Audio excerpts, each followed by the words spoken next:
दरअसल क्या है कि सिनेमा का उभरते हुए समाज पे बड़ा असर होता है, बहुत ज़्यादा। मतलब अमिताभ बच्चन 1984 में जब इलाहाबाद से चुनाव लड़े तो उन्होंने एक ऐसे आदमी को हराया जिनको राजनीति का उस वक्त का चाणक्य कहा जाता था, हेमवती नंदन बहुगुणा।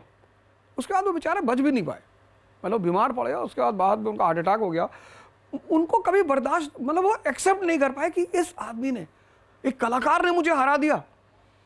तो ये जो कलाकार हैं, भोजपुरी कलाकार हैं, इनकी सामाजिक पहचान तो बड़ी है ही है, सामाजिक पकड़ भी बहुत अच्छी है। रवि किशन जी है, पवन सिंह है, और बट कर कुछ नहीं पाते हैं। भीड़, ये भी सच है।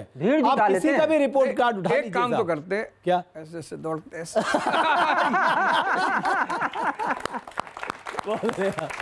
मतलब मनोरंजन के नाम पे भीड़ जुटावे में कोई कमी ना होला। हाँ। अब तक ट्रेंडिंग स्टार खेसारी लाल यादव ने पवन सिंह के खिलाफ मोर्चा खोला था और अब पवन सिंह भी मैदान जंग में उतर आए हैं, जिससे दोनों के बीच का भाईचारा दरकने लगा है।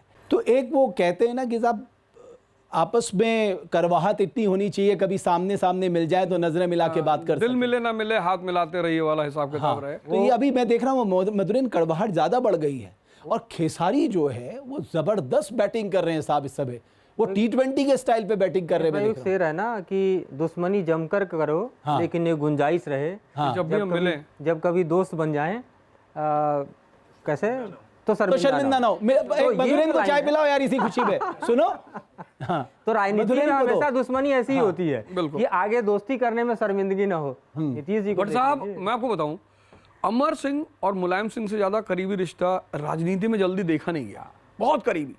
और जब अमर सिंह समाजवादी पार्टी से बाहर आए, बहुत लोगों ने कोशिश की कि थोड़ा सा बोल दे मुलायम सिंह के बारे में, वो कभी नहीं बोले। बाद में फिर मुलायम सिंह जी ने उनको राज्यसभा भेजा ही भेजा, लेकिन वो कभी नहीं बोले। तो इस हम्माम में तो सभी नंगे हैं। बिहार के चुनाव में अब आधी आबादी का रुख क्या होने जा रहा है, ये एम फैक्टर बहुत महत्वपूर्ण केंद्र बिंदु है। 2005 के बाद नीतीश कुमार ने महिलाओं को साधा है और उनको जनसमर्थन भी मिला है, लेकिन इस बार तेजस्वी यादव ने एक बड़ा दाव चला है। अब हमारे यहाँ कहावत है ना, शिकारी आएगा, जाल बिछाएगा, दाना डालेगा, लोभ में फंसना मत। अब ये क्या पैसों का वॉर छिड़ गया। अच्छा, एनडीए ने 10,000 रुपए दिए, चलिए ऐसा करते हैं कि हम इन्हें 30,000 देंगे। पहले बोला था दिसंबर से 2,500 मिलना शुरू हो जाएगा। अभी किसी ने कहा होगा साहब थोड़ा हल्का पड़ रहा है, इसको 30,000 करो, एक मुश्त तो देंगे। एक्चुअली कुछ फार्मूले जब सफल होते हैं तो उसको ज़्यादातर लोग लगाने की कोशिश करते हैं। जैसे हम पहले भी चर्चा कर चुके हैं कि शिवराज सिंह चौहान ने एमपी में इसको बहुत सफल बनाया, लाडली योजना को। फिर यही योजना पर काम करते हुए मोदी जी ने भी एक मास्टर स्ट्रोक मारा, जिसे लोग कहते हैं कि जब वो ट्रिपल तलाक उन्होंने ख़त्म किया तो ऐसा कहा जाता है कि मुस्लिम महिलाओं का उनको समर्थन मिला, जो कि काफ़ी हद तक सच भी है। महाराष्ट्र में ये बहुत सफल रहा। फिर इसको जो बड़े पैमाने पर सफल किया वो है अरविंद केजरीवाल जी ने। महिलाओं, अब दिल्ली में तो ज़्यादातर महिलाएं जॉब पर जाती हैं, तो पैसे के साथ साथ जो डीटीसी बस है उसमें किराया ही माफ़ कर दिया। बिल्कुल, उसने बड़ा इम्पैक्ट डाला दिल्ली के चुनावों पे। कि घोषणा कल ठीक बा, लेकिन क्या फ्री बीज के कोई लिमिट ना हो सकता? हमारा बजट कितना बा, हम कितना फ्री बीज कर सकते नहीं, चली कैसे, संसाधन कहाँ से? और क्या नहीं जानते हैं, अगर जनता को इस बात का एहसास हो जाए, एहसास कि ये मेरा ही पैसा हमको वापस कर रहे हैं। हाँ, इस देश का सिर्फ 11% आदमी ओपन टैक्स देता है। टैक्स तो सभी दे रहे हैं, कहीं ना कहीं सेल टैक्स, डायरेक्ट टैक्स तो सभी दे रहे हैं, इनडायरेक्ट टैक्स सभी दे रहे हैं। जब तक इस देश के हर व्यक्ति पर टैक्सेशन नहीं लागू होगा, इसलिए ब्रिटेन ने एक बड़ा प्यारा काम किया था अपने, जब उनकी पार्लियामेंट्री डेवलपमेंट चल रही थी, उन्होंने कहा यार वोटिंग राइट सिर्फ हम उसी को देंगे जो टैक्स देगा। उनका जो पार्लियामेंट्री सिस्टम इतना मजबूत हुआ, उसके पीछे यही रीजन था। उन्होंने कहा हम सिर्फ टैक्स पेइंग सेक्शन को वोट का राइट देंगे। तो 18वीं सेंचुरी में जब मजदूरों ने वहां कहा हमको भी राइट दो, बोले टैक्स दे दो, ले लो। जेंटलमैन्स रेजोल्यूशन 1689, ब्रिटेन ने कहा कि जो भी टैक्स पेइंग समाज होगा, वर्ग होगा, हम सिर्फ उसी को वोट का अधिकार देंगे। अब जो भी टैक्स देगा, टैक्स, वो अपने पैसे को वेस्ट होते हुए नहीं देखेगा। मेरी चिंता इस बात की भी रहती है बिकॉज आपकी ऑलरेडी कमिटेड लाइबिलिटीज बहुत ज़्यादा हैं, यानी आप तनख्वाह में, पेंशन में, ब्याज में बहुत पैसा चुका रहे हैं, फिर आपके खर्चे बहुत ज़्यादा हैं। तो आपको रोड भी बनानी, आपको स्कूल्स भी बनाने, आपको हॉस्पिटल्स भी बनाने, आपको ब्रिज भी बनाने, आपको इरिगेशन, कैनाल, ये सब काम करना है। आप पैसा कहां से लाओगे साहब? आपके पास तो कुछ बचेगा नहीं। पहले तो आपको इसी के लिए कर्ज लेना पड़ेगा, और 4 लाख करोड़ से ज्यादा का कर्ज है। हालांकि बिहार बहुत अच्छी स्थिति में, अगर मैं कर्ज में बाकी राज्यों के मुकाबले की बात करूं, लेकिन फिर भी आप देखिए ना, 24-25 हजार प्रति बिहारी कर्ज तो बैठ ही रहा है। बिल्कुल बिल्कुल बिल्कुल नहीं, ये बहुत ही मतलब एक भारत की राजनीति में एक बहुत ही नेगेटिव पहलू है ये, बहुत ज़्यादा। और मैं आपको बताऊं कि इसमें नेताओं का ज़्यादा दोष के साथ साथ जनता जो है, मतलब हम इलेक्शन लड़े तो हमें कुछ बड़ी यथार्थ सच्चाइयां पता चली। जैसे एक टीम आई मेरे पास, कही भैया कुछ व्यवस्था हो जाती। हमने कहा व्यवस्था खाने की ना करा दी है। कहा नहीं नहीं खाने की नहीं, कुछ और हो जाती। हमने कहा और क्या? नहीं बहुत दिन भर मेहनत लगती है तो थोड़ा सा। अब जो राजनेता अपने चुनाव पे 50 करोड़ रुपया खर्चा कर रहा है, 100 करोड़ रुपया खर्चा कर रहा है, मतलब मैं बार बार इस बात को कहता हूं कि इस देश की जनता को एहसास नहीं कि तुम ही राजा हो। मंत्री जी को देखिए हाथ जोड़ ली ऐसा। मतलब कितने लोग मेरे पास आते थे, कहते थे भैया हाँ एक जो है केजरीवाल जी के साथ फोटो खिंचवा दी। अरे तुम खींच लो यार, तुम राजा आदमी, जाकर उनको बोलो कि साहब आपके साथ फोटो। नहीं भैया खिंचवा दी।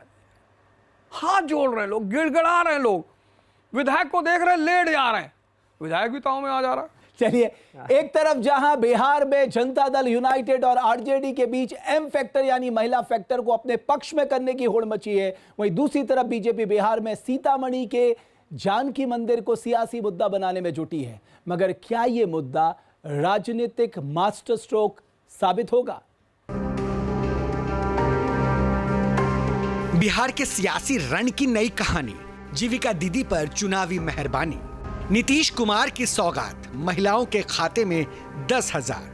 मोदी जी और नीतीश कुमार जी ने 1,41,00,000 जीविका दीदी को 10,000 रुपया उनके बैंक अकाउंट में डाला है। 10,000।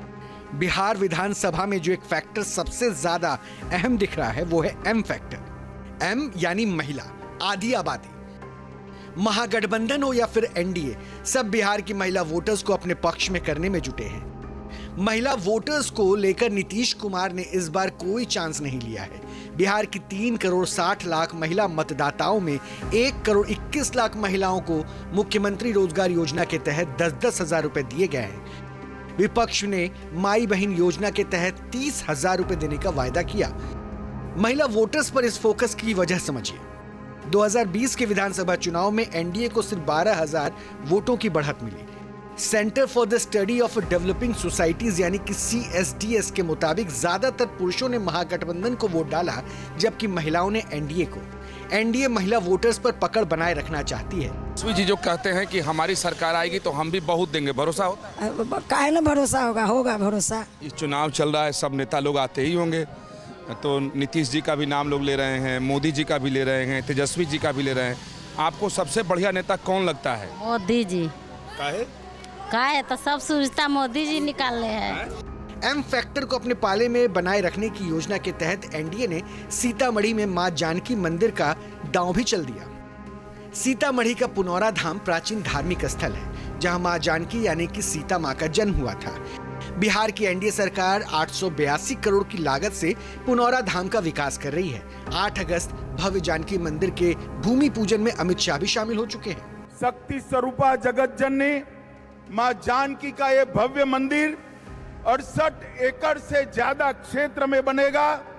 लगभग 890 करोड़ रुपया, मैं फिर से रिपीट करना चाहता हूं, 890 करोड़ रुपया की लागत से यहां मां जानकी का भव्य स्मारक और मंदिर बनाने का काम, जिसमें से 137 करोड़ रुपया माता सीता के मौजूदा मंदिर के जीर्णोद्धार पर और 728 करोड़ रुपया परिक्रमा पथ और बाकी सारी रचनाओं पर।